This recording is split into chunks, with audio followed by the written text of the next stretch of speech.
Listen to this podcast now on the Red Apple Podcast Network.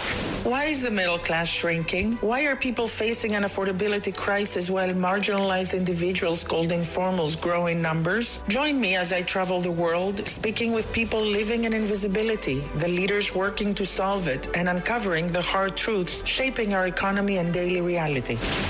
Download all of Red Apple Media's podcasts right now through your favorite podcast platform. Listen, all you New Yorkers. Excuse me. Taxi. Okay, man, we're looking around. This is the 77 WABC minicast. Iran. Colonel Jacobs is with us again. I think I have been right in my conversations with Colonel Jacobs. Now, I know he is a retired colonel, U.S. Army, Medal of Honor recipient, 2 Silver Stars, 3 Bronze Star medals, 2 Purple Hearts. True hero. But I think I was right. I'm not saying he was wrong, but I'm saying I think I was right. Because I said to the colonel, Iran has leverage that we don't have. They are zealots. They don't care what their people are suffering through. We do here. President Trump has midterms coming up. And don't fight with a crazy person. Don't start a war with zealots. They fire on Israel today.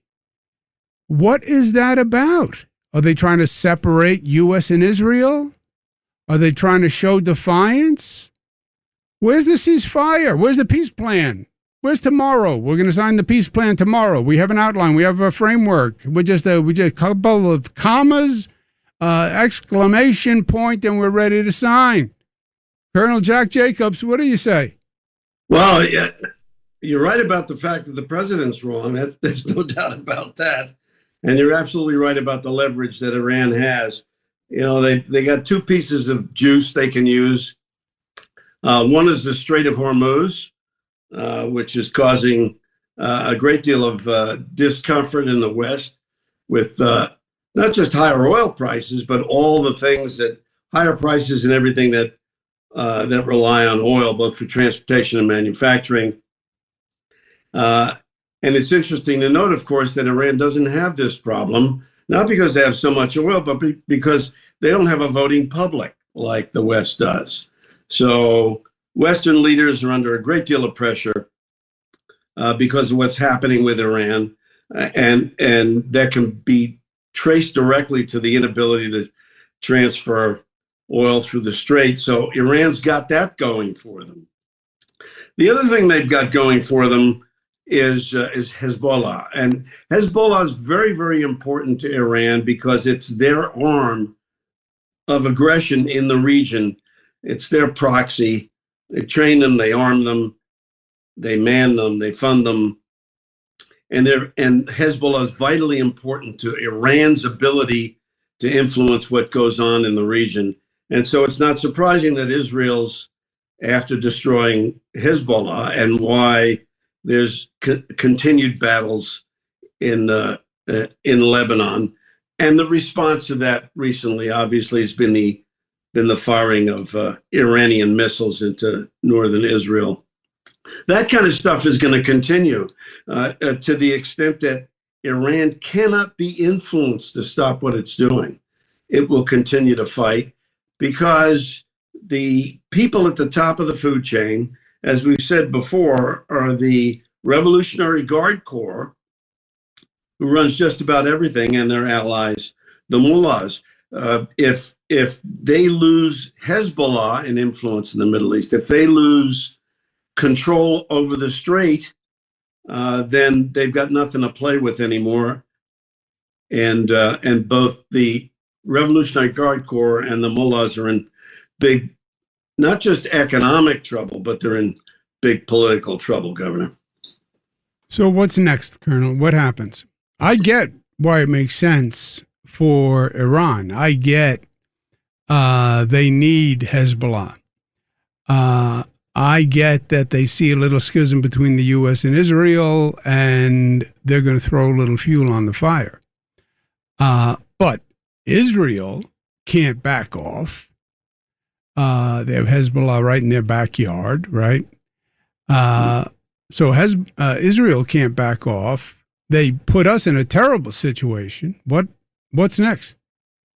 Well, it's interesting to note that the House passes invoked the War Powers Resolution.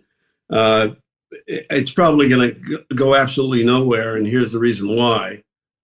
I mean, Iran's hopeful, but I think that's not the route to their salvation. There's 60 days, which is May, all of June. So the 1st of July is the 60-day period for the War Powers Resolution.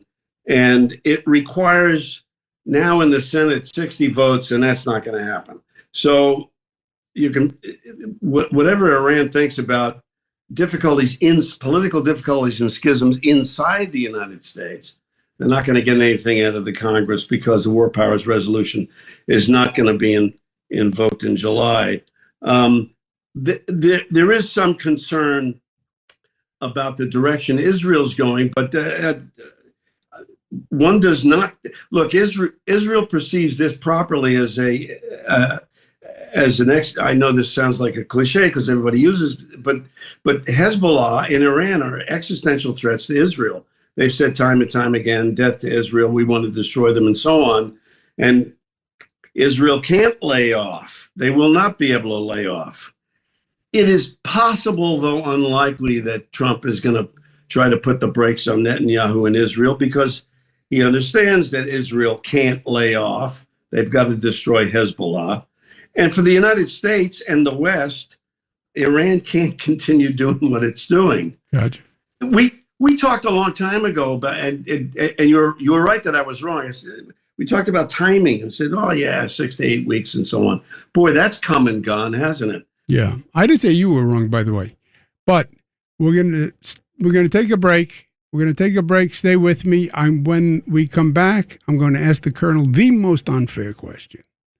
What is the deal that Trump will wind up making, and when will he make it? Stay with me, and we're going to hear from the font of wisdom, Colonel Jack Jacobs. Colonel, you had all that time to answer the question, to think about it. That easy question. What's the deal? When do they make it? Go ahead. Well, let's look at the ideal situation.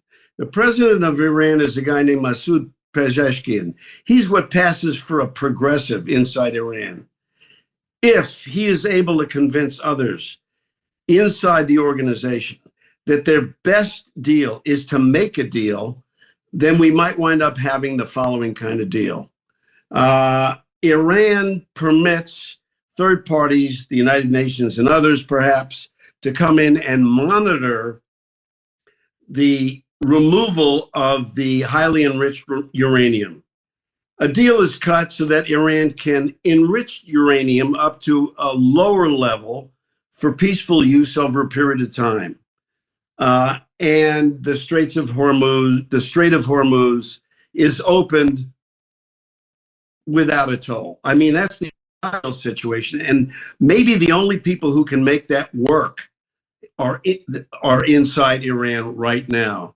Whether or not it actually happens is something else again. But that's the ideal. I honestly believe that there are plenty of people both inside and outside Iran who would like to see that happen. And it's entirely possible it may be able to work. But that requires a great deal of fortitude, not on our side. I mean, we know what we're doing in that regard. We make mistakes all the time, but we know what we're doing. But inside Iran, if there is intestinal fortitude inside Iran to cut a deal, then the deal will be cut. If not, then there will be continued violence, and nobody's going to like the outcome, Governor. Okay, I took notes. I'm holding you to it. Colonel Jacobs, thank you very much for being with us. We'll talk to you again soon. Thank you, sir. Thank you.